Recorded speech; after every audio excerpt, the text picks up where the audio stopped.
Happy கேரன், happy new year 2025 வாழ்த்துக்கள். இன்றைக்கி நம்ம அடுப்பு இல்லாமல் சூப்பராக குயிக்காக ஒரு கிரான்பெரி வால்நட் கேக் எப்படி பண்ணலான்னு பார்க்கலாங்க. கிரான்பெரி அண்ட் வால்நட் எடுத்துக்கோங்க.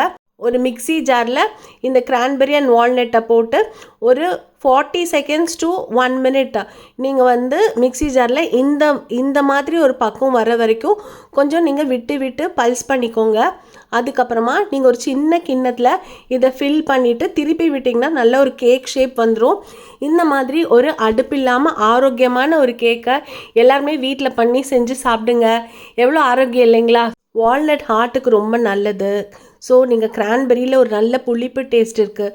ஸோ வால்நட்டும் கிரான்பெரியும் போட்டு சாப்பிட்டிங்கன்னா நல்ல ஒரு டேங்கி அண்ட் ஒரு ஸ்வீட் டேஸ்ட்டாக சூப்பராக இருக்குங்க. ஸோ நம்ம நல்ல பிளேட் அவேர்னஸோட ஒரு ஸ்நாக்கோ ஸ்வீட்டோ சாப்பிட்டா கூட எவ்வளோ அது நரிஷ்டாக எவ்வளோ ஹெல்த்தியாக இருக்குன்னு பார்த்து சாப்பிடுங்க. சந்தோஷமாக என்ஜாய் பண்ணுங்கள். நன்றி.